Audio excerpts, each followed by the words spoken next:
di Indonesia. Contohnya ada ya salah satu di kampus kita, tapi di kalau nggak salah di UI pun juga ada, dan juga di BINUS kalau nggak salah tuh saya aku baru lihat-lihat itu semua mereka juga punya Google Developer Student Club ini. Nah, jadi menurut karena ini Google Developer Student Club tuh kira-kira kayak apa sih? Maksudnya what kind of club is it sih? Nah, jujur itu pertama waktu GDSC itu buka itu aku bener-bener curious, soalnya aku tuh orangnya gaptek guys, aku tuh orangnya bener-bener gaptek, bener. Even jadinya when I was thinking of joining GDSC, it seemed very intimidating to me. Ini kan Google Student Developers Club. I don't know anything about coding. I don't know anything about program. It seemed very intimidating kan. Yep. Tapi just from this masterclass, we can see that they really help you from the very basic. Soalnya hari ini topiknya kita itu a business model in a tech industry, which I think is very useful. What do you think there?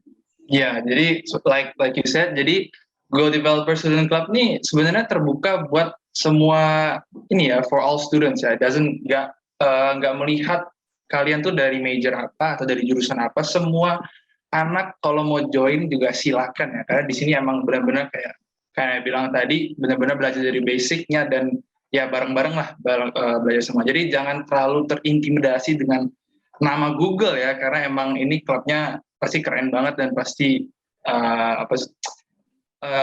exciting banget ya untuk jadi part dari GDSC ini. Nah, buat hari ini di masterclass-nya ini kita kedatangan salah satu tamu spesial kita nih, sekaligus sebagai main speaker untuk masterclass hari ini. Kira-kira betul banget. Nah, seperti yang ngomong tadi, apa ini kan GDSC itu dibuka untuk semuanya kan ya. Tapi itu benar-benar waktu mereka milih speaker itu benar-benar mereka sangat memilih dengan sangat baik nih. Jadi sebelum kita mulai apa-apa, aku mau ngasih introduction dulu aja ya ke speakernya. Jadi speaker kita ini bukan cuma senior vice president Traveloka, tapi juga pernah bekerja sebagai project leader di Boston Consulting Group selama 10 tahun. Wow, BCG ya? BCG keren banget. Jadinya selama 14 tahun beliau sudah memegang posisi yang sangat tinggi, bukan hanya di BCG, tapi juga di Traveloka sebagai senior vice president untuk beberapa tahun ya udahan sekarang ini. Iya. Kalau nggak salah itu, mungkin kita suruh atau invite Mbak Nelly Nurmalasari aja kalian. Iya, langsung ya kita ini aja. Introduction Mbak Nelly. Iya, untuk Mbak Nelly silakan. Halo, hai Kanaya. Ya, jadi Kanaya, Daryl, ini thank you ya untuk kesempatannya untuk diundang nih gitu untuk di Google Developer Student Clubs today on the topic of business aspect of tech industry gitu. Jadi ini aku appreciate banget udah diundang karena aku juga kan once a student juga ya. Jadi I know actually the importance of learning nih gitu. Jadi ini appreciate juga untuk teman-teman yang udah dial in ke Zoom ini mau belajar gitu ya. Jadi mungkin aku short introductions dulu background-nya. Aku juga come from local undergrad gitu ya. Dulu sebenarnya studinya industrial engineering di ITB, tapi beberapa purnama yang lalu ya. Jadi a bit age gitu. Jadi masih sangat muda kok kelihatannya.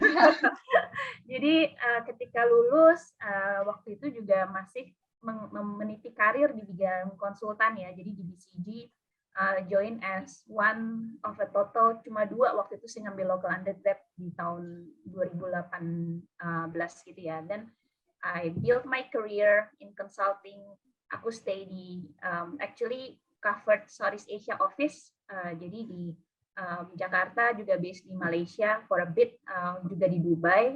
And then disponsorin BCG. Makanya nih harus yang rajin kuliah nih disponsorin. Akhirnya jadinya bisa ambil, alhamdulillah bisa ambil master degree, ambil di Wharton MBA. Kemudian ketika balik lanjutin karirnya sedikit untuk let's say bayar ininya ya bondnya gitu for 2 years.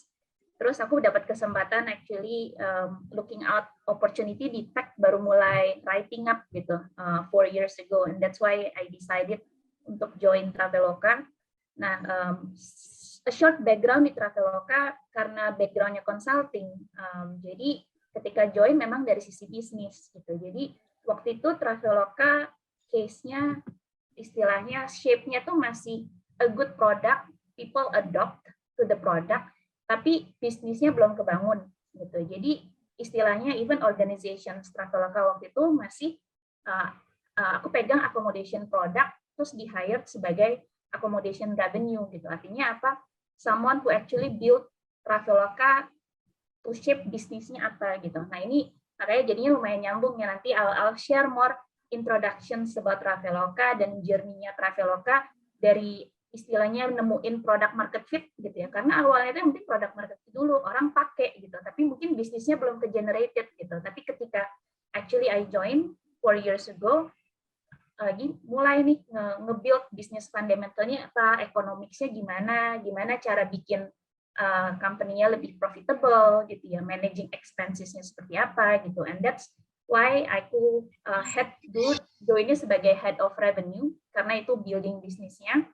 Nah, setelah itu akhirnya peganglah role interim chief marketing gitu ya. Jadi kalau misalnya teman-teman di sini pernah dengar Epic Sale Traveloka, actually I founded it gitu ya. Jadi aku sama another person, the two of us actually came up with the idea, structured it, terus ya launch it. Sekarang jadinya jadi annual event sale. Nah, setelah itu akhirnya expand deh ke yang lain-lain gitu. Jadi kalau di Traveloka sempat dengar experience kayak mau ke mana ya, ke Dufan, ke Ancol, to do activities, itu juga under my portfolio. Sama recently kita ada Traveloka Mart, jadi kayak grocery, instant grocery, itu juga under my team gitu ya. Jadi I'm actually now handling 3 bisnis, accommodations, experience, dan grocery gitu. Dan of all that, artinya apa ya, building the business, balik lagi nih ke topik sekarang, bisnis aspek of tech industry gitu. Itu short introductions dari aku. Wow. Dan mungkin karena ini kan audiensnya students ya, kalian pasti mau belajar apapun gitu. Jadi for today's sessions, I will cover mostly kayak bisnis aspeknya, tapi kalaupun ada questions lain, even on the career type segala macam, I'm very happy to address juga gitu. Wow. Jadi sebenarnya Mbak Nelly itu masuk ke Traveloka, which is well known to be a very technical industry and a very technical company, itu dengan virtually no technical background whatsoever ya Mbak. Jadi benar-benar belajarnya otodidak gitu. Iya, meskipun dulu istilahnya background S1-nya teknik industri, ada bahasa tekniknya ya, tapi kan ketika di BCG Consulting, the technical thing was not even applied at all ya, gitu. Jadi akhirnya belajar technical ya di Traveloka ketika pegang bisnis, mau nggak mau launching produk juga. Ketika launching produk, akhirnya mesti ngerti ya bahasa engineers, bahasa bikin produk, sprint itu kayak gimana gitu ya. Terus ya jadinya belajar along the way sih gitu. Jadi tenang. Belajar bukan cuma di fase kalian aja, di fase aku juga masih belajar kok. Waduh, keren banget. Jujur aku sendiri aja dari Mbak Nelly ngomong kayak gini, aku sekarang pertanyaannya itu udah banyak nih. Tapi rasanya si Daryl ini udah kayak oh, yang lain ini anak-anaknya mau dengar presentasinya Mbak Nelly lu kan.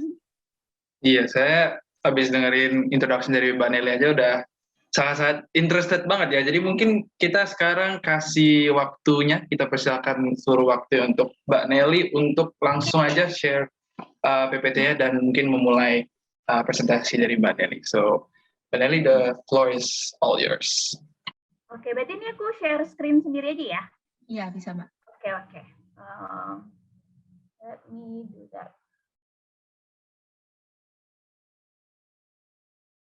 Udah kelihatan kan ya harusnya ya? Ya, udah Mbak. Oke. Ya ini mungkin again ya, ini as a background to share Traveloka journey. Nanti aku juga share ini istilahnya learning-nya untuk kalian yang bahkan 2 hal ya, mau either mau join another tech company atau mau bikin, karena kan anak muda zaman sekarang banyak yang udah lumayan aspired mau bikin dari awal. Ini gimana? Ini aku start with sharing Traveloka sebagai lifestyle super app.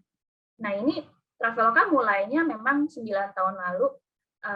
Dulu tuh Traveloka mulainya apa? Tadi aku sebutin ya, ketika any tech company mau launch, itu biasanya mesti clarify dulu, what is the problem you're solving? The problem you're solving artinya apa gitu? Bisnisnya tuh might not come at the day one, tapi yang penting problem statement-nya clear. Apa yang mau di-solve?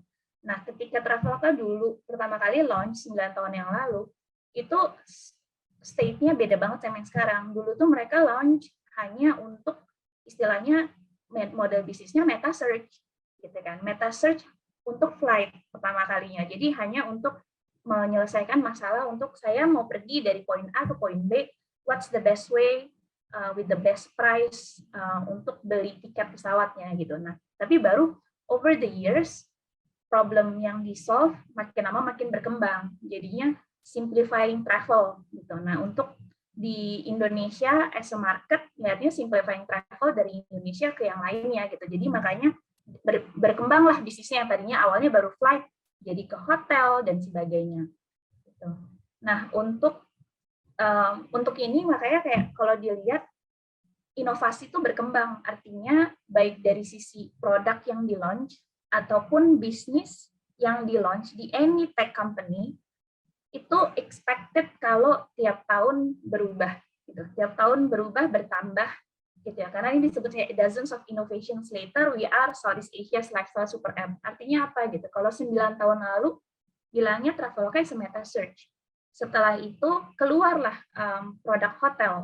Habis itu jadinya Traveloka itu apa? Traveloka jadi online travel agent. Nah, terus udah gitu keluar produk experience to do things, apa yang bisa dilakuin over the weekend atau in destination activity ketika mau pergi ke Bali, sekalian di Bali mau ngapain ya gitu. Jadi itu udah bukan lagi plain vanilla online travel agent. Artinya apa? Jadi travel app gitu. Nah, terus berkembang lagi recently mungkin juga dengar Traveloka udah mulai ada Eats, Traveloka Eats lah gitu. Kemudian ada nyambung lagi. Nah, ini jadi model bisnisnya udah mulai berkembang. Kita udah bukan lagi ngomongin travel nih gitu, tapi beyond that jadinya lifestyle. Makanya ini disebutnya sekarang Southeast Asia's lifestyle super app gitu. Nah, jadi benang merahnya tuh apa gitu? Benang merahnya kalau untuk dari sisi bisnis selalu evolusinya first identify one vertical problem yang mau di-solve. Habis itu baru ketemu bisnisnya apa gitu ya. Jadi kalau di Traveloka contohnya bisnisnya OTA. Nah, setelah itu vision boleh berubah gitu. Artinya expansion scope juga bisa berubah gitu ya. Itu untuk learning-nya. Nah, jadinya memang story-nya yang tadi aku sebutin awalnya baru di Indonesia gitu. Indonesia works, Indonesia berkembang, terus dilihat secara bisnis aspek, secara produk strategi. Ini kan produk yang dibikin sama ya, ada platform, ada supply. Jadi ada platform, ada supply, ada demand. Itu typical di any marketplace. Jadi mau buy Shopee, Tokopedia, Bukalapak, apapun itu, yang namanya marketplace, itu ada platform, ada supply, ada demand. Nah, Traveloka ini juga initially kalau OTA ya, Traveloka namanya ya travel marketplace. Contohnya misalnya aku pegang accommodation ya, hotel. Supply-nya siapa ya? Supply-nya semua hotel ya, hotel-hotel yang mau jualan kamar. Demand-nya siapa? Orang-orang yang mau booking kamar. Platformnya apa? Platformnya Traveloka gitu. Artinya ketika udah bikin produknya kan yang lumayan scalable ya. Artinya kita bikin exchange di mana supply sama demand transactions bisa terjadi di platform. Kemudian problemnya kita lihat apakah problemnya tuh hanya di Indonesia. Oh, enggak juga, meskipun initial vision-nya tuh di Indonesia, tapi kan it is a regional problem gitu ya. Di Singapura ada, di Malaysia ada, Thailand ada gitu. Tapi supply-nya beda, demand-nya beda. Produk strateginya bisa direplicate gitu ya. Nah, artinya makanya itu adalah expansion ke international market gitu. Dan makanya sekarang kalau untuk di Traveloka sendiri udah ada di 6 negara ya. Jadi di Indonesia, Malaysia, Singapura, Thailand, Vietnam, Filipina gitu. Kita juga ada hub di India sama di Australia. Nah, on the right hand side, mungkin ini hanya perkenalan sedikit tentang Traveloka, some of the key numbers. Tapi ini yang artinya balik lagi ke aspek bisnis. Ketika awal produk market fit sudah ditemukan, ini kita harus punya istilahnya apa sih the right metrics, right KPI untuk bilang kita market leader. Gitu. Karena ya Traveloka itu leader di Indonesia dan gitu. Nah, untuk disebut sebagai market leader, ini yang jadinya keluar di istilahnya some of the business KPIs yang dipakai, gitu. Some of the business KPIs sama metrics or tracking yang untuk define market dominance-nya tuh gimana gitu. Nah ini a learning on the business side of it. Ketika awal-awal mungkin istilahnya stage product market fit. Product market fit itu apa? Baru paling ketika kita nge-launch, problemnya apa? Problemnya itu misalnya meta search, hanya menemukan flight yang terbaik. Mungkin parameter awalnya cuma dilihatnya akuisisi sama retention gitu. Akuisisi artinya berapa sih user yang dipakai gitu. Jadi berapa sih user yang pakai service ini. Jadi kayak apps install, monthly active user, itu tuh masih baru parameter awal gitu. Tapi nanti begitu sudah diminta untuk perkembangan bisnis, untuk misalnya ditanya, Traveloka kalau dibandingin dengan OTA lain seperti apa? Apakah nomor 1, nomor 2? Baru keluarlah segala macam perbandingan aspek bisnis yang mulai dilihat gitu. Jadi contohnya secara supply partners gimana nih gitu. Traveloka punya 1,8 juta gitu. Nah, kalau yang lain berapa? Sama halnya airline partners kita punya 200 gitu. Yang lain berapa? Jadi ini adalah another example of how you need to think of some early business metrics early on gitu ya. Nah, di luar ini ya tentunya ada banyak sensitive business metrics yang perlu di-track ya, yang aku nggak masukin di sini ya. Jadi kalau misalnya Tokopedia, Shopee gitu, ini kan mungkin nyebutnya lebih ke GMV ya, Gross Merchandise Value, ini berapa sih total transaction value yang terjadi di platform. Nah, untuk di Traveloka, ini sama, tapi kayak Gross Booking Volume, Gross Booking Value, jadi total penjualan yang berlangsung di platform itu tuh ada berapa. Nah, jadi dari tadi all the metrics ini juga kita makanya produknya jadi berkembang. Istilahnya product market fit exercise yang tadi dilakukan ini terjadi di setiap lini gitu, di setiap lini vertikal. Dan ini expected gitu. Jadi ketika misalnya nanti teman-teman di sini akan either setup bisnis sendiri atau join any tech company, ini mungkin ini pertanyaan yang kalian harus tanya diri sendiri juga ya, ini kalian joinnya di produk yang stage-nya di mana gitu. Karena ini ada bedanya, misalnya flight dan accommodation di Traveloka sudah jadi the core business yang stage product market fit-nya sudah lewat gitu ya. Bisnisnya sudah ke-generated dan mungkin udah jadi cash cow atau the most profitable business unit di Traveloka yang jadi business generator. Gitu. Artinya apa ya, bisa jadi overall valuation Traveloka itu banyak di-drive dari value generated oleh the core products gitu. Nah, tapi beda nih misalnya dengan tadi kan aku sebutin kalau aku juga portfolio yang aku pegang salah satunya itu adalah Traveloka Mart. Kita lagi baru launch ya. Jadi an e-grocery. Jadi orang dari rumah bisa pesan mau beli beli beras, beli apapun terus dikirimin datang ke rumah gitu. Nah, ini karena masih di early stage, produknya istilahnya phase-nya tuh masih belum jadi business generator. Tapi tim under my team, the key thing they need to figure out masih di product market fit-nya gitu. Product market fit-nya artinya bedanya apa nih Traveloka Mart versus GrabMart versus GoMart versus Astro, sayur box, apapun itu Segari gitu ya. Jadi value propositions-nya mau apa? Gimana caranya bikin selain kita cuma acquire customer, acquiring customer is easy. Tapi retention itu yang susah gitu. Jadi kita kasih big promo, kupon 40%, maksimum 50.000, customer datang. Tapi kuponnya nggak running, customer datang lagi nggak gitu. Mungkin itu an example of business questions untuk dilihat di product stage-nya di level mana. Ya.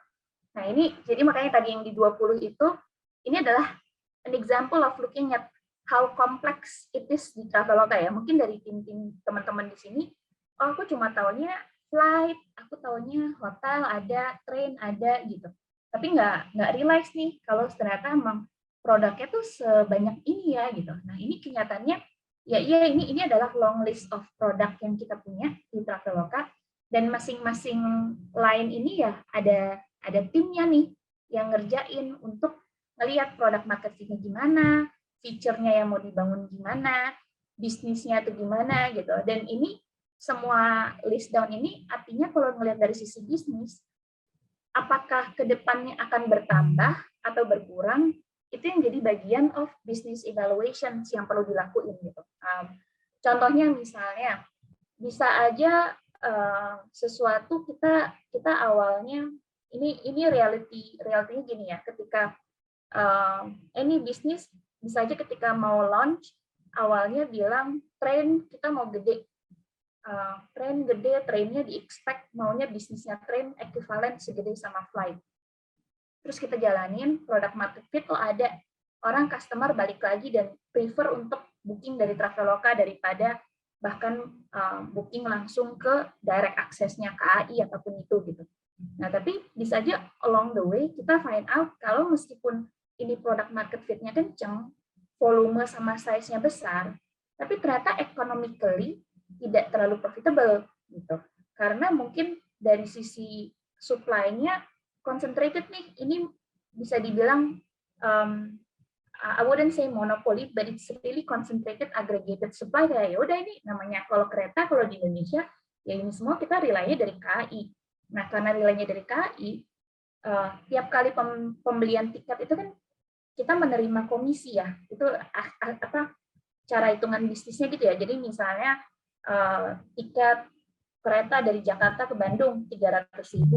Karena 300.000 itu, let's say misalnya kita dapat komisi 1% gitu ya. Nah itu berarti ya cuma 1% dari 300.000 gitu. Nah ini kok misalnya kok kecil ya kalau dibandingkan misalnya dengan accommodations, kita jual sama kamar hotel mungkin berapa ya, 1.500.000 atau 1 juta. Tapi komisi untuk di accommodation, karena accommodation itu fragmented supply, komisinya lebih tinggi, bisa sampai 20%.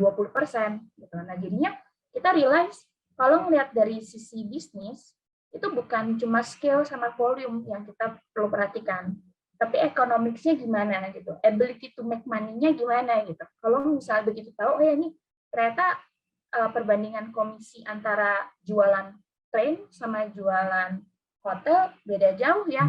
Hotel tuh 20 kali lebih menarik gitu. Artinya apa strategi bisnisnya kayak, well train itu cuma scale ini traffic puller gitu. Customer akan datang, tapi how we want to make money is actually accommodation is the breadwinner gitu, the cash cow-nya. Jadi apa yang mau dibangun bisnisnya? Yaudah yang kita kencengin yang hotelnya nih, karena itu yang economically proven, viable dan sebagainya. Jadi artinya all these lines bisnis itu nggak pernah ada yang equal di any company ya. Then any company will have actually their own strategy, mana yang cash cow, mana yang traffic puller, mana yang dan sebagainya gitu. Itu yang aspek bisnis yang perlu dilihat. Artinya dari awal ambisi bisa aja tengah-tengah berubah gitu. Tengah-tengah berubah tuh bisa juga karena perubahan dynamic di market ya. Karena di komisi bisa aja kayak awalnya komisinya tinggi nih gitu. Terus tiba-tiba ada some government regulations. Ini nggak boleh, peraturannya maksimum komisi apa, terus komisinya drop semua gitu. Artinya, oh, tapi bisnis, the show must go on. Kita harus ganti lagi. Ya, itu contohnya gitu. Jadi, learning-nya bukan cuma tadi product market fit, tapi setelah ketemu product market fit, identify what's the right business economic strategy for the whole company.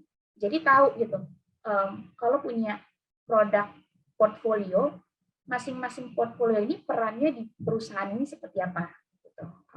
Ini untuk learning-nya di sini. Nah jadi selain itu ini juga another learning on the business side. Kayak ya kita semua tahu ya, dengan COVID ini Traveloka sangat terimpact ya, karena model bisnisnya majority dari travel, dan dimana ketika COVID terjadi ya travel salah satu yang muted. Nah dari sini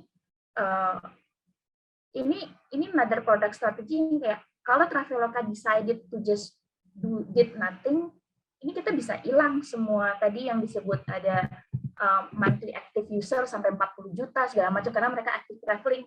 Kalau kita nggak ngapa-ngapain, mereka semua bisa completely just forgotten, lupa gitu ya Traveloka itu apa dan sebagainya. Jadi what we had to do apa aja sih throughout pandemi inovasi-inovasi yang masih bisa seenggaknya ngingetin customer akan kita gitu. At least even whenever the business is not good, apa kira-kira inovasi yang masih bisa traffic puller untuk activity gitu. Itu satu. Kedua, ada nggak potensial bisnis baru lain yang bisa di spin through atau misalnya even bisa dibisnisin nggak nih akhirnya gitu. Makanya ini disebut di sini kayak social innovations, kayak oh iya ini ketika pandemi orang-orang pada takut untuk pergi travel, ya udah kita champion travel ke Clean Partners gitu ya. Ini kita yang mulai duluan waktu itu. Terus orang-orang nggak mau keluar, kita launch aja nih online experience, see the tractions gitu. Orang-orang mulai COVID, why not kita offer COVID test juga gitu. Jadi ini example-nya of business aspect. Karena kenapa gitu? Kalau situasinya pandemi, bisnis drop, Traveloka mau ngapain gitu? Ini this is a choice we had to do gitu. Okay. And then ini another thing, kalau dari sisi any unicorns, any big companies, pastinya kalian juga lihat ya, baca di berita ya, pasti akan ada aktif secara ya corporate development atau contributions giving back to economy atau bahkan work together dengan government. As much as business wanted to grow business and make money eventually itu jadi bisnis itu harus jadi an effective ecosystem play gitu. Artinya apa?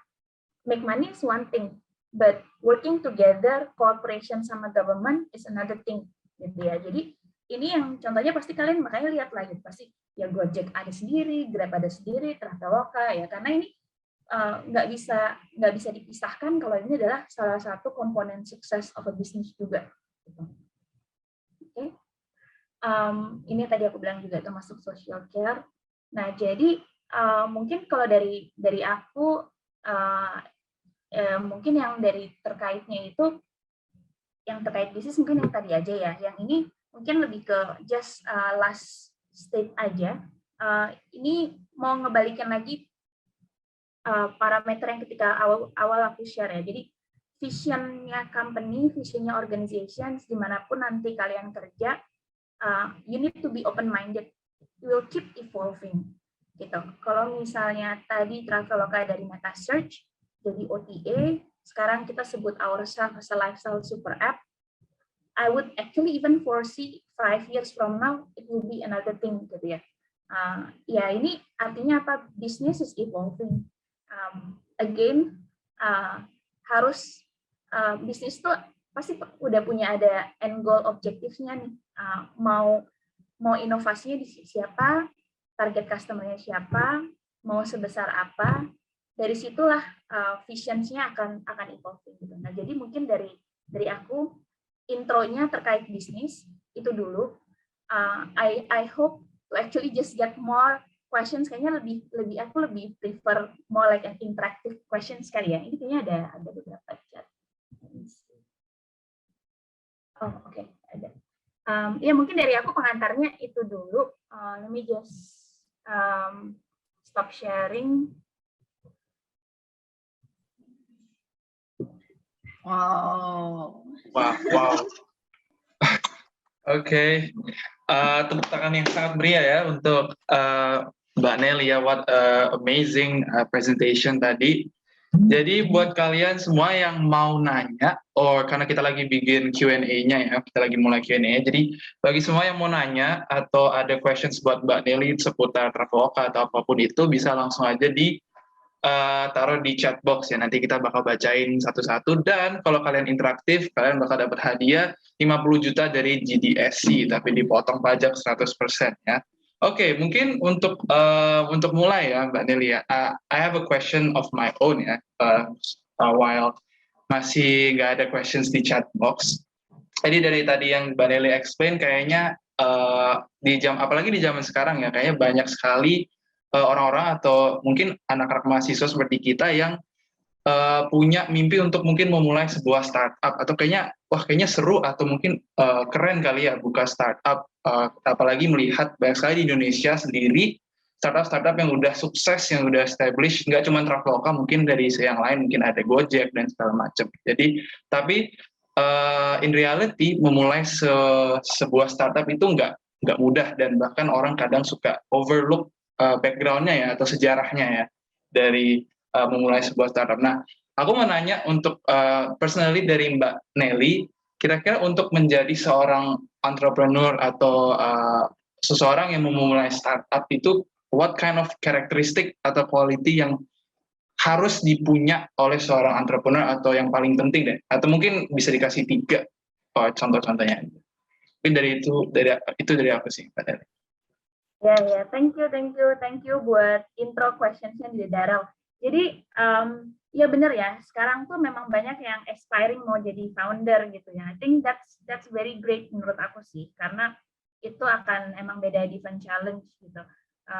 Although I hope siapapun yang mau jadi founder actually try to get some of the initial experience dulu, jadi biar lebih tahu ya. Tapi kalau ditanya kayak apa sih sukses kriterianya to be a successful founder gitu ya, mungkin pertama sih bisa dibilang mau nggak mau tuh harus visionary gitu ya. Visionary itu artinya apa gitu, karena perjalanan mau ngegedein startup dari early stage, kemudian going seed, going series A, unicorn dan sebagainya, ini yang tadi aku share juga di presentasi, ini expected kalau visionnya tuh akan evolving gitu. Kayak awalnya ketika any founder, any company untuk memulai perjalanan baru, itu kan juga akan perlu melakukan fundraise ke investor ya, ke venture capital gitu.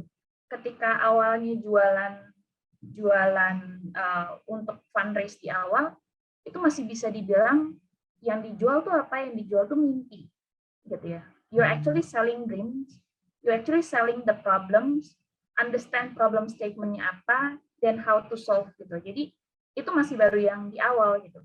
Tapi sejalannya waktu kan expected-nya kayak mau fundraise lagi, valuation company-nya maunya naik lagi. Nah, investor ini biasanya untuk nge-justify valuations kamu bener nggak ya? Is it 5 million US dollar ya? 5 million or 10 million, 20, 30, whatsoever. Biasanya tuh balik lagi ngelihatnya 2 hal. Satu, are you serving large enough problems or no? Gitu. Jadi target addressable TAM, biasanya disebutnya TAM-nya berapa gitu. Target addressable market-nya berapa. Yang kedua, monetization-nya gimana gitu. Jadi bisa aja problemnya big, but monetization is bad. Atau bisa aja itu niche gitu ya, problem size-nya kecil, tapi very good monetization. Gitu. Tapi ya ujungnya ya valuation-nya kecil gitu. Nah jadinya yang dibutuhin oleh sebagai a good founder ya jadinya harus bisa visionary ya, aspirational buat tahu apa nih yang bisa ide yang bisa combine of both words dari sisi size sama dari sisi monetization gitu. Itu yang pertama gitu. Yang kedua, good founder itu harus yang kedua tuh memang harus tahu keadaan ya. It's like not only visionary, but you actually need to be connected to the details gitu. Connected to the details tuh artinya itu stay alert and actually have a high self awareness. Karena apa gitu? Don't fool yourself gitu. Ketika misalnya I decided kayak aku mau founded this one company, problem yang mau di-tackle, I don't know apa ya. Let's say misalnya education. Terus launch something. Begitu awalnya bilangnya stage-nya kayak finding product market fit. Begitu nyobain jalan, it looks like it doesn't work ya. Kayaknya nggak di-accept gitu. Maksudnya apapun you're trying to push, the metrics whatever it doesn't tell you that the customer or your user like it. Jadinya ini yang high self awareness buat mikir kayak ya don't hesitate untuk pivoting artinya gitu. Jadi bacalah, lihat, stay connected to the details gitu. Kalau memang akhirnya situasinya memang A, B, C, ya jangan dipaksain. Gitu. Actually, be receptive to the market feedback gitu, untuk bahkan nge-pivot atau apapun gitu. Itu yang kedua.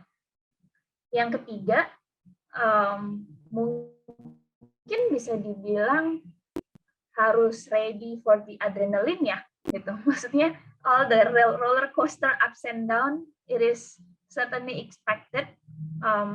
Dan in that case, makanya even if you feel that you have an idea, you want to start something, my best advice would be don't be a single founder. Actually, find your right co-founders. Because it's gonna be a lonely journey gitu. Kalau misalnya sendiri, you will not have the right thinking partners buat do the sparring thinking, dan the problemnya itu too big. You need a complementing heads ya. Jadi kalau misalnya one person is very good in, let's say, setting up the vision, maybe the one yang setting up the vision might not be good on the detailed operations.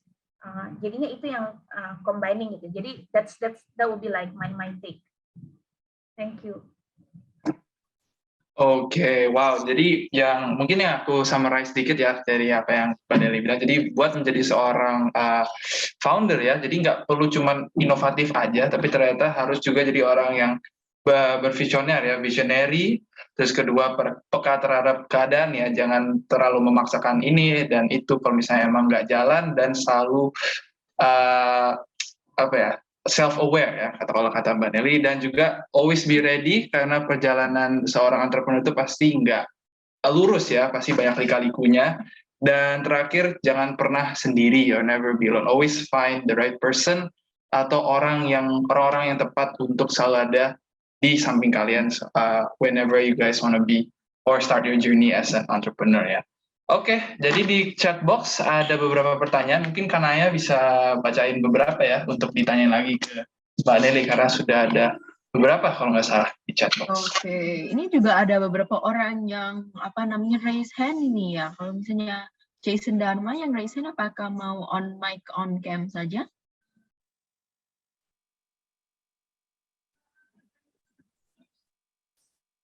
Rasanya masih ada error nih. Oke, itu mic-nya rasanya udah off, tapi suaranya belum masuk ya? Halo, kedengeran nggak suara? Iya. Oke, jadi aku mau bertanya langsung nih kalau diperkenankan. Apa boleh nggak nih? Oh, ke Mbak Nelly-nya ya? Iya. Oh ya, silakan. Oke, jadi perkenalkan, nama aku Jason, student from Sampurna University. Di sini aku sebenarnya penasaran nih, tadi pas aku dengar presentasinya dari Kak Nelly itu, kan Traveloka punya banyak produk nih, selain yang berhubungan sama travel juga ya, kayak ada insurance, foods, and others gitu. Nah, aku penasaran aja sih dari point of view-nya company itu, gimana sih cara company itu bikin produk-produk ini tuh punya value lebih, yang kayak supaya kita tuh pilih produk ini gitu loh, dibandingkan dengan yang sudah ada. Karena kan kalau misalkan kayak Traveloka, as a travel agent tuh udah pasti kita kayak kenal banget nih. Tapi kalau produk-produk yang lain tadi aku banyak ngelihat kayak masih baru gitu kan. Bukan masih baru ya, mungkin baru tahu gitu. Nah, itu apakah produk-produk ini tuh going well until now? Mungkin kayak how the feedbacks gitu for the company. Kayak gitu. Ya, thank you questionnya Jason. Very valid questions ya. Jadi kalau misalnya di Traveloka kan tadi nyebutin produk listnya memang banyak ya gitu. Nah, ini semua sebenarnya stage-nya tuh lumayan sama, artinya ketika mau produk nih kita decide, istilahnya business road mapping Traveloka ya. Kita tuh ada dua tipe ya. Satu business road mapping, bisnis baru apa yang kita mau launch. Habis itu di business road mapping-nya baru ada product road mapping. Di product road mapping itu, di produk ini tuh mau nge-launch fitur apa aja, kita mau introduce-nya, value proposition-nya tuh mau apa, dan sebagainya gitu. Semuanya nih cycle-nya lumayan sama. Ketika bisnis bilang, ini big opportunity, let's try it. Di product road mapping, kita coba launch, try to understand minimum hygiene problem mau dilakuin itu apa aja. Jadi inilah product feature yang kita launch. gitu ya. Nah, setelah itu timnya juga ada punya strategi sendiri buat kita UVP-nya apa sih, unique value proposition-nya kita apa sih gitu. Apakah ini yang kita single player in the market atau are we entering a crowded market gitu. Ya makanya tadi aku bilang contohnya Traveloka Mart kita baru launch. Gitu. Kita baru launch tapi udah lumayan rame nih di Jakarta especially ya. Ada A, B, C. Ini mainnya apa sih? Jadi kita sendiri di masing-masing produknya itu ya ada strateginya untuk melihat mereka occupy-nya di mana, kalau gitu kita mau ambil empty space-nya di mana, mana yang it's okay to compete, mana yang enggak, segala macam, untuk actually ya finding it gitu. Artinya biasanya sih masing-masing tim juga istilahnya dikasih runway kayak I give you this budget to figure out 1 year to find mau uniknya tuh di mana gitu, which part yang kita mau shout bigger gitu ya, apalagi yang tadi di new product itu. Nah, dari situ, itu yang actual learning-nya, makanya tadi aku bilang self-realization-nya, kita revisit lagi. Meskipun bisnis ambisinya A, ketika kita execute, coba unique value proposition, segini-gini, market-nya nerima nggak nih? Kita bisa nggak? Terus akhirnya, kita yang akhirnya define our vision sendiri, some product, kita nggak aim to be number 1. Some product actually, we are happy enough to actually just be number 3 or number 4, tapi profitable enough, gitu ya. Some product ini penting, ini because the market is so huge, dan kalau kita menang di sini, ada potential additional evolutions bisa A, B, C, D, ini jadinya important for Traveloka, it's gonna be like the top 5 bisnis kita mau push, jadi I'll give more budgets on this one, I invest more, just to win at any cost, misalnya ya. Ini yang jadinya di grow, jadi artinya yang kalau tadi disebutkan ada banyak, yang travel udah jelas, yang enggak, ini gimana sih buat mastiin menang? Nah, jawaban singkatnya sih, nggak semua kita mau mastiin menang. Ada beberapa yang kayak financial services kita yang ini bukan jadi top front runner yang kita mau, tapi actually we are the most profitable one dibandingin yang lain, dan kita happy enough with this gitu, scale-nya oke gitu. Tapi ada produk-produk lain yang kayak ini huge scale, ya kita mau gede aja. Contohnya misalnya yang tadi aku share COVID test ya, Traveloka kok tiba-tiba ngeluarin COVID test juga ya, karena ternyata deket ya, orang mau pergi, orang mau ambil flight, perlu ada COVID testnya dulu, segala macam, jadi kita facilitate gitu. Nah tapi, how is Traveloka compare to Halodoc misalnya? Ya Halodoc bigger, are we investing, kita mau ngebit, kita mau gini, enggak gitu. It is not our core business gitu. Tapi with the volume of booking yang beli COVID test di kita, it's good enough, it's profitable for us gitu ya. Jadi gitu sih Jason.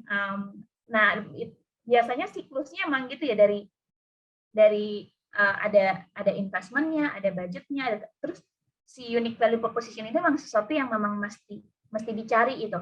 At some point kita rationalize produk gitu.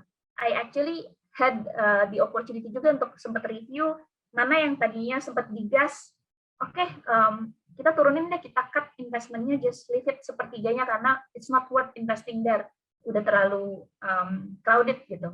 Ini budgetnya pindahin ke sini, itu kayak ya it's a day-to-day budgeting business problem sebenarnya. Oke, thank you for the point of view, Kak. Kayak aku dapat insight juga sih. So, thank you. Thank you. Thank you so much pertanyaannya Jason. Itu bukan cuma Jason yang dapat insight ya, rasanya aku juga dapat insight. Ini dari chat box kita banyak banget pertanyaannya ya Mbak. Jadi mungkin aku mau baca satu dulu. Ini dari Haruka. Haruka nanya, how did Traveloka first get the airlines and KAI so actually agree getting their planes and trains onto Traveloka, especially when Traveloka itu masih kecil and first starting out? Ya, good question.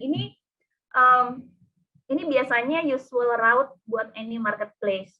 Bukan cuma di Traveloka doang, tapi di mana aja gitu. Ketika mau starting small, itu pasti difficult untuk nge-convince supply partner gitu. Jadi ketika mau bikin Traveloka, tiba-tiba jalan ke hotel, mau nggak contracting hotel, mau nggak contracting Garuda, mau nggak KAI. Dari mereka kayak, who are you gitu ya. Emang kalian berapa usernya, berapa apa itu kan nggak tahu. Jadi the normal route itu biasanya kita connect-nya lewat wholesaler, third party provider dulu gitu. Jadi travel ini udah ada agent network-nya yang istilahnya misalnya Garuda segala macam ini mereka jual ke GDS gitu ya. Terus hotel-hotel juga ada kayak tinggal beli bed wholesale network yang jual semua hotel-hotel yang going online udah lewat wholesaler network. Jadi kita connect-nya tuh awalnya tuh pakai third party dulu. Karena yang penting kita punya enough supply untuk ditunjukin, terus kita bringing demand, bringing the users gitu ya. Once user ada, kita bisa prove traction, yang tadi aku bilang product market fit, transaction-nya ada berapa, jumlahnya berapa, then we can use that data untuk akhirnya akuisisi direct partners gitu. Akhirnya begitu kita bilang sama Garuda, ya misalnya contohnya Garuda bilang, ya ini kita selama ini ngambil dari GDS, tapi kita udah berhasil jual volume Garuda sebulan sekian gitu. Kita mau direct partner aja. Jadi Garudanya kayak udah ada proof point ya, kayak gitu sih. Dan ini lumayan common untuk any marketplace. Start with the third party solutions, then build some tractions, use it then to acquire the supply. Gitu. Berarti to confirm sekarang Traveloka udah nggak pakai third party dong ya, traction-nya udah dapat kan ya Mbak? Enggak, ini biasanya juga it's a common strategy to actually mix both gitu. Jadi masih ada, jadi ada berapa persen yang kita bilangnya direct, berapa persen yang kita bilangnya dari third party gitu. Karena that's also including ada strateginya juga di mana pricing strategy we can dynamically compare. Kadang-kadang harga di wholesaler bisa lebih baik, lebih better daripada harga yang direct gitu ya. Then we push and then we compare and then we push it to the customer, mana yang lebih optimal gitu. Jadi ya itu sih gitu. That's a typical optimization, pricing optimization or supply optimization problem juga. Oh, okay. Dar, gimana from you? Apakah you want to read out some more questions? Because ini benar-benar full chat box kita. Oke, ya boleh deh. Aku bacain lagi ya. Kalau Mbak Nelly mau minum dulu, silakan sambil nunggu ya Mbak Nelly. Kayak sedikit seret ya Mbak Nelly jawabnya ya. Oke. Ada question dari Enrico Halim ya, dari Enrico. Enrico nanya, what's the law and legal side of a tech company that needs to be settled, especially when we are just starting and wants to be established? Nah, mungkin buat Mbak Nelly bisa dijawab ya. Dari pertanyaannya general dari sisi tergantung dulu nih model bisnis yang mau dibikin tuh apa gitu ya. Jadi kalau misalnya istilahnya going into financial services gitu contohnya ya, itu biasanya lebih kompleks gitu kan, ada financial requirements, legal requirements, OJK dan sebagainya gitu ya. Tapi in summary mungkin kayak gini, kalau kalian udah hypothetically ya, ini tiba-tiba udah ketemu, ini co-foundernya bertiga, yuk kita nyobain bisnis, bikin stepnya sih better bikin entity gitu, bikin entity-nya mau kayak gimana, ada dua opsi. Kalau misalnya mau straightforward, it's gonna be anyway local, ya bikin PT gitu ya. Kenapa entity perlu di-establish? Karena kalian juga sesama co-founder mesti agree equity agreement-nya gimana, berapa sih shares-nya among the co-founders, berapa sih injected capital-nya, what so forth gitu. Itu biasanya just setting up the entity untuk yang Indo. If the founder dreams bigger, higher, dan mau nge-pitch for the global VC, global venture capital, I would suggest even incorporate the entity di Singapura. Jadi have the entity in Singapore and have the entity in Indonesia as a parent company gitu ya. Karena typically the global venture company itu maunya investmentnya to the Singapore entity. Gitu. Itu baru untuk punya hitam di atas putihnya perjanjian antara the co-founders dan sebagainya sih gitu ya. Tapi ketika let's say ngomonginnya apa yang perlu disettle untuk akhirnya jalan operating business modelnya, itu balik lagi ke apa yang dikerjain. Masing-masing itu pasti ada requirement sendiri gitu. Jadi kayak travel agent ada license-nya yang kita perlu obtain. Kalau mau jadi e-wallet, ya itu juga ada license-nya sendiri. Jadi akan beda-beda gitu. Tapi yang lumayan mirip sama across all tadi yang aku bilangin sih lebih ke entity setup aja. Entity setup, bank account, dan sebagainya. Oke, thank you Mbak Nelly. Mungkin buat Enrico, I hope Mbak Nelly udah answer your question ya mengenai law and legal side dari tech company.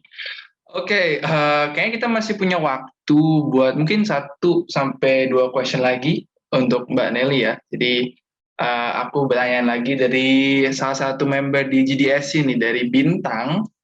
Jadi dia nanya, Mbak Nelly, jalur karir apa yang harus kita ambil agar sukses di industri teknologi jika kita mengincar posisi manajerial?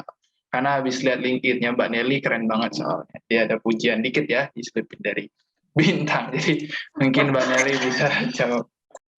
Thank you Bintang untuk pujiannya. Jadi mungkin ada beda tren dulu sama sekarang ya, gitu. Dulu ketika tech belum hot, terus di gitu banyak yang akhirnya baru pindah gitu dari consulting pindah ke tech.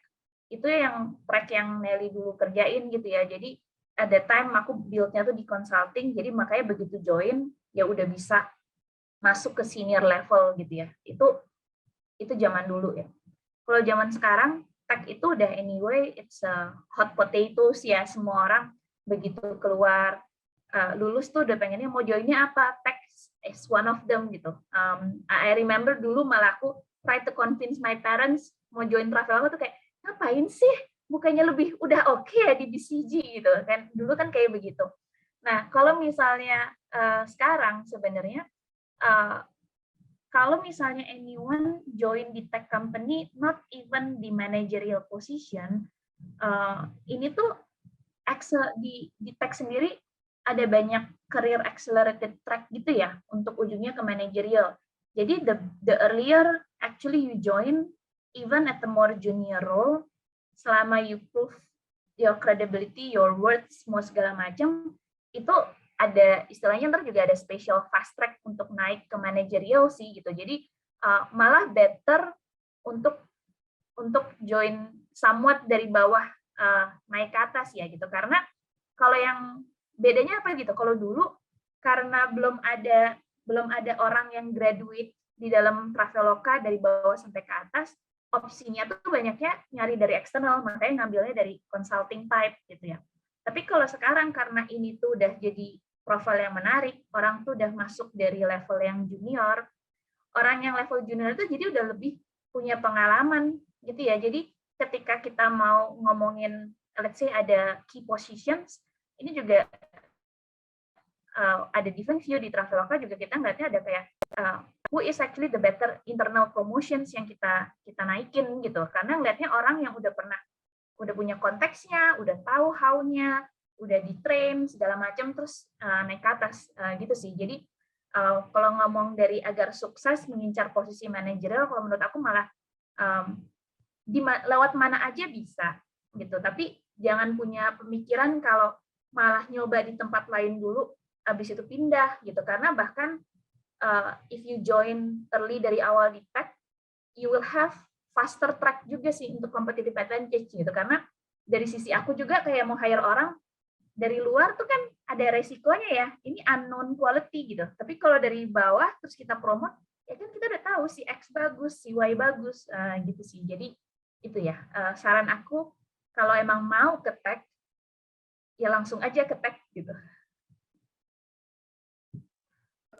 Bagus sekali. Apa namanya? Iya, singanya banyak yang di sini kan posisinya itu yang ikut webinar di sini itu sebenarnya posisinya nggak masuk, nggak dari posisi tech gitu kan background-nya, Mbak. Saya sendiri dari FOB dan Daryl juga dari FOB. Jadi pertamanya ada waktu maksudnya ngeliat LinkedIn-nya apa Mbak Nelly, terus ngeliat senior vice president gitu udah kayak ada kemungkinan nggak ya untuk kita yang sama sekali nggak ngerti itu kalau misalnya untuk technological background. Sebenarnya ya Mbak, aku sendiri tadi waktu Mbak lagi ngomong tuh aku ada pertanyaan sendiri.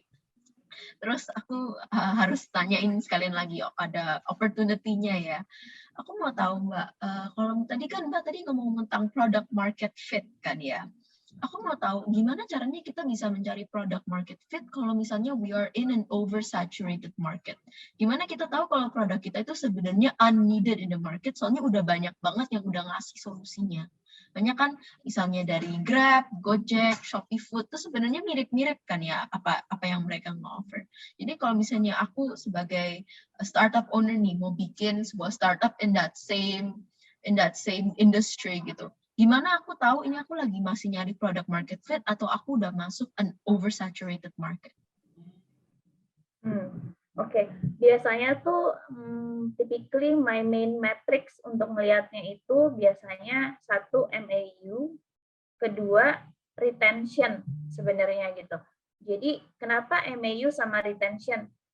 Artinya gini gitu. Kalaupun misalnya kita masuk ke market yang udah saturated, ada tadi misalnya udah ada Shopee, Gojek, Grab dan sebagainya. Tapi kalau sebenarnya apapun yang kita launch ternyata masih bisa acquire customer, a good base customers yang stay di istilahnya kita biasanya ada tracking namanya either monthly cohort atau weekly cohort view ya. Orang ketika datang dia datang lagi nggak next month, dia datang lagi nggak next month gitu. Artinya retention-nya tuh gimana gitu. Kalau emang retention metriknya bagus, itu yang aku bisa sebut you actually have a good product market fit karena you solve the problem for this customer who keep coming back to you gitu. Tapi kalau misalnya you launch a big campaign, give a high deep coupon tadi ya, terus matriksnya ternyata orang datang kupon mati, orang keluar nggak balik lagi, ini apa? Nah ini I wouldn't say it has product market fit gitu sih. Jadi my definitions of product market fit, do you actually solve your user problem, no matter how big you define your user gitu. Tapi how you solve the user problem if they keep coming back to you gitu. Jadi itu gitu artinya. Kalau ini ngomonginnya di size of the market, kalau marketnya very big, there is always enough room for multiple players. Itu pertanyaannya, kita satisfied nggak dengan user base yang segitu? Is 10 good, 20 good, 30 good? We need to define. But regardless 10, 20, 30, kita mesti lihat usernya balik atau enggak. Kalau misalnya usernya nggak balik, ya ini do we want to bear the cost of keep acquiring people yang who are leaving? Nah ini jadinya not good secara bisnis. I would actually cut the investment, I would kill it gitu ya. Mungkin kalau aku lihatnya gitu ya. Oke, iya itu apa namanya make a lot of sense sih Mbak. Apalagi ini ada satu pertanyaan dari Naban yang agak connect gitu ya sama pertanyaanku tadi. Ini nanya, bagaimana kita bisa mempertahankan competitive advantage-nya kita di tengah banyaknya kompetitor yang mulai bermunculan, khususnya dia menanya di case-nya Traveloka gitu, bagaimana Traveloka bisa continue to stand as a market leader, padahal ada banyak banget yang sekarang sudah nge-copy services yang Traveloka offer. Ya, answer-nya balik lagi ke innovation ya.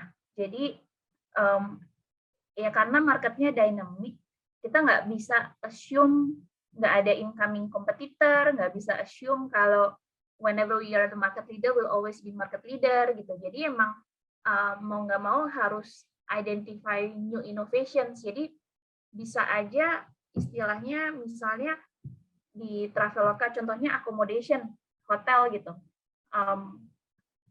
Ya definisi inovasinya, ini lagi nggak sih ini kayaknya? Ini oke ya? Enggak kok. Oke kok Mbak. Jadi makanya inovasi itu kayak misalnya ya ini kasih contohnya ya kayak dulu di hotel tuh kita cuma punya produk namanya Pay Now. Customer beli, bayar, terus bawa vouchernya stay di stay di hotelnya gitu. Terus kita lihat ada market di mana saya nggak mau kasih duit upfront, maunya bayarnya mungkin nanti aja deh. Dan kita launch innovation product namanya pay at hotel, pay upon check-in. Gitu. Booking dulu, harganya nggak dikasih diskon segala macam, ya tapi udah ke-secure kamarnya, datang bayar di hotel gitu. Nah, terus setelah itu kayak oke, hotel is one problem, the next one orang-orang pada sukanya stay-nya di villa. Oke, kalau kayak gitu, let's expand. Supply-nya jangan cuma hotel doang. Let's acquire all the villa, the Airbnb-like. Ini tambah juga. Jadi, itu an example of mempertahankan competitive advantage ya, karena mikirnya kayak, apa nih business expansion sama innovation yang perlu ditambah-tambahin juga gitu, karena itu yang definisi sebagai market leader gitu. Kalau misalnya kitanya cuma, oh ya this is good and we are happy enough, kayak gini, terus ya jadinya nggak, other competitors will soon catch up gitu. Oke, thank you Mbak Neli lagi for the answer. Jadi buat tadi siapa ya yang nanya ya? Oh, buat Naban ya. Jadi semoga Mbak Neli answer your question. Jadi karena kita udah mendekati hampir akhir dari acara ya Mbak Neli ya. Jadi kita bakal one last question sekalian untuk dari Joe. Ini bakal jadi last question. Jadi buat kalian yang ada question, sorry banget, tapi ini bakal jadi yang terakhir. Jadi dari Joe, katanya, halo Mbak Neli, mau tanya terkait core atau secret business model Traveloka itu apa ya yang as a main profit pool? Terima kasih. Katanya. Katanya gitu Mbak Neli. Kayaknya mungkin aku share-nya lebih ke core-nya kali ya, tapi bukan secret-secretnya kali ya. Kalau core-nya sih, ya mungkin kalau sekarang secara the biggest size-nya masih flight dan accommodation ya. Itu yang jadi backbone-nya Traveloka secara profit pool ya. Mungkin gitu. Untuk yang lainnya, ini sebenarnya modelnya ya kita mau grow untuk scale-nya dulu gitu. Jadi masih ada di investment stage lah. Oke, jadi hopefully that answers your question, Joe.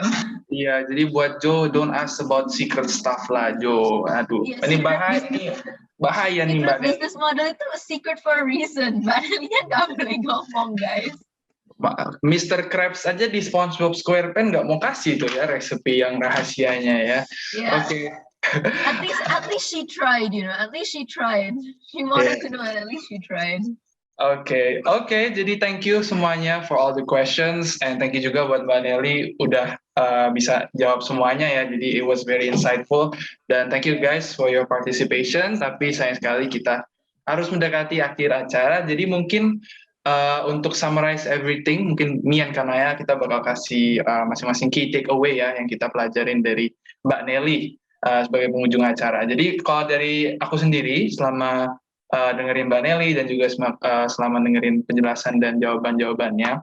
Jadi kayaknya buat aku paling penting aku belajar di sini adalah untuk menjadi seorang entrepreneur ya, atau seseorang yang ya mau di tech startup atau mau dimanapun.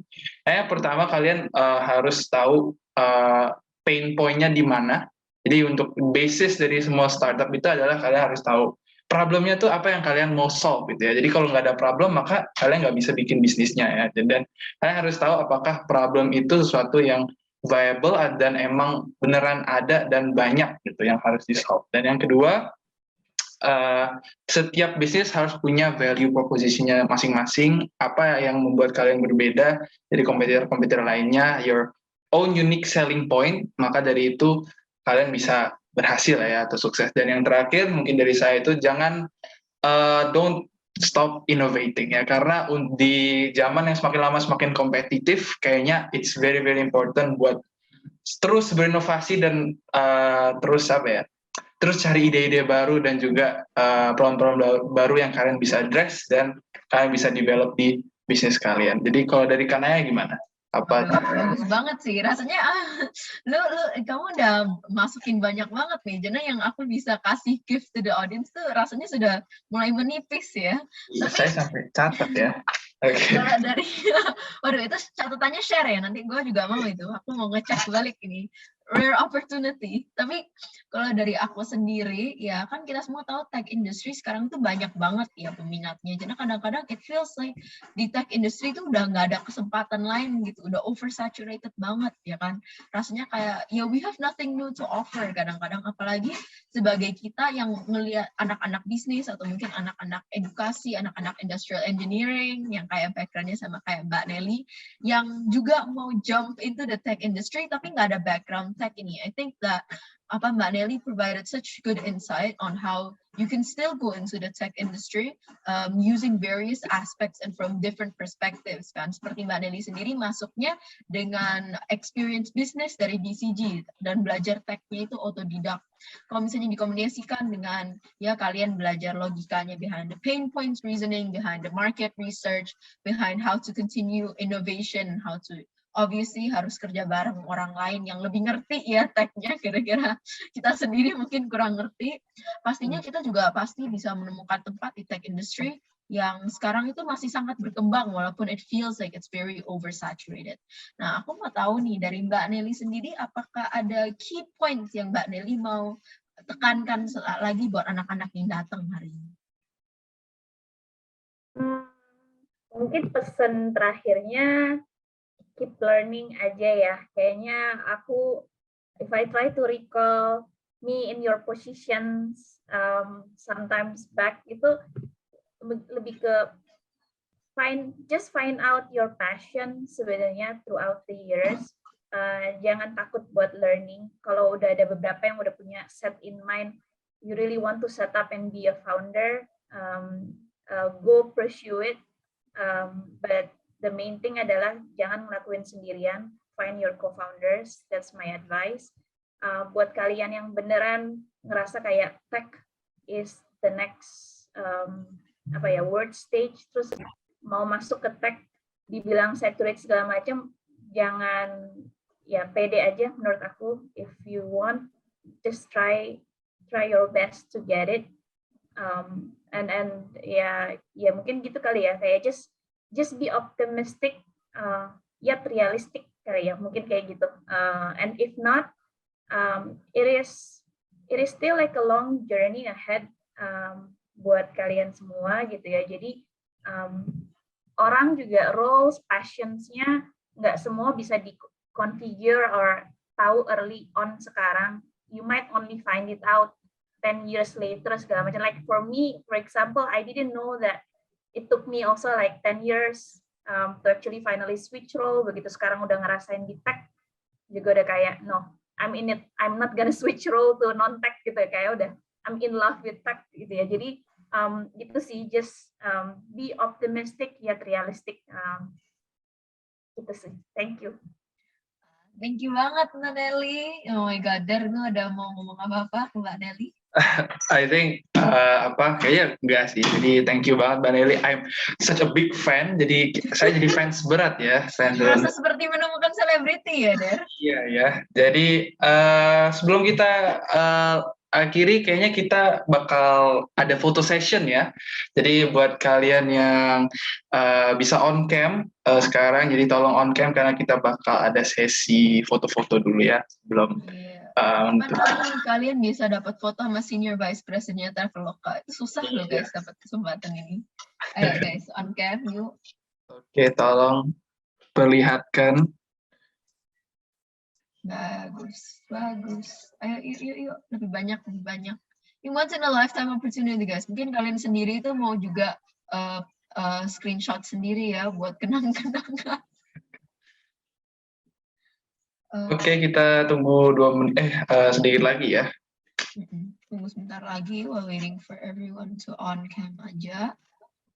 Ya guys, jangan harus kita paksa ya.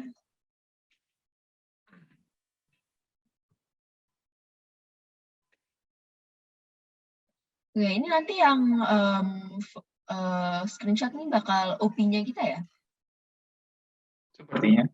Oke. Berarti kita tunggu aba-aba dari Pak Operator aja. Oke, kayaknya mungkin boleh langsung foto ya. Jadi tolong guys, tolong berpose ya. Jadi slide 1 ya. Ini 2 slide doang. Slide 1, oke. Cheese, 1, 2, 3. Oke, mantap. Oke, buat slide yang kedua, bakal foto juga, jadi pose guys. Kalau Wah, kalian nggak tahu di slide mana, keep iya, smiling. pose aja terus sampai pegal. Oke, 1, 2, 3. Oke, mantap, mantap, mantap, mantap, mantap.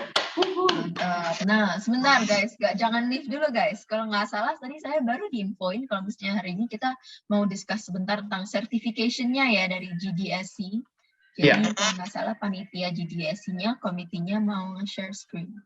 Oke.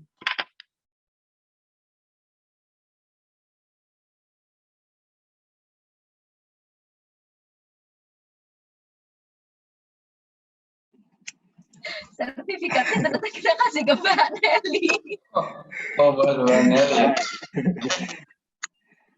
Nah ya, kami dari Google Developer Student Club Sampurna University ingin mengucapkan apresiasi kepada Mbak Nelly karena telah bersedia untuk mengisi acara ini, memberikan knowledge, insight, dan experience-nya. Mungkin ini sertifikat yang bisa kami berikan kepada Mbak Nelly. Mungkin bisa langsung foto aja kali ya. Iya, makasih Fawaz. Terima kasih juga Mbak.